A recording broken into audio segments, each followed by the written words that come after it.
পাকিস্তানের মাটিতে পাকিস্তানকে টেস্টে হোয়াইট ওয়াশ করলো বাংলাদেশ। আলোচনা, সমালোচনা কিংবা ট্রল সবকিছুকে বুড়ো আঙুল দেখিয়ে নতুন ইতিহাসের রচনা রচিত করতে মরিয়া হয়ে উঠেছে বাংলা টাইগাররা।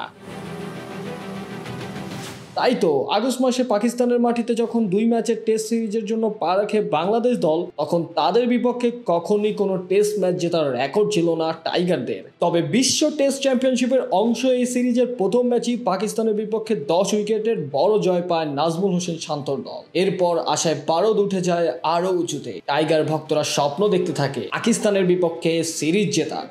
সেই স্বপ্ন হয়ে গেল সত্যি। টাইগার ভক্তদের স্বপ্ন এবার হলো সত্যি। পাকিস্তানের বিপক্ষে হলো কাঙ্ক্ষিত সিরিজের জয়। তবে শুধু সিরিজ জয়ই নয়, পাকিস্তানকে হোয়াইট ওয়াশ করলো সাকিব মুশফিকরা। মঙ্গলবার রাওয়ালপিন্ডি ক্রিকেট স্টেডিয়ামে নতুন এক ইতিহাসের অধ্যায় লিখল বাংলাদেশ। টেস্ট ক্রিকেটে পাকিস্তানের বিপক্ষে প্রথমবারের মতো সিরিজ জয়। একই সাথে পাকিস্তান হলো বাংলা ওয়াশ।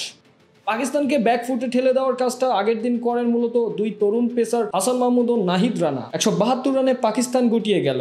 বাংলাদেশের সামনে 185 রানের লক্ষ্য দাঁড়ায়, যা টপকাতে বাংলাদেশ হারায় 4 উইকেট। সাকিব মুশফিকের ব্যাটে জোরে টেস্টে পাকিস্তানকে সিরিজ হারানো ও হোয়াইট ওয়াশের লজ্জায় ডুবালো বাংলাদেশ।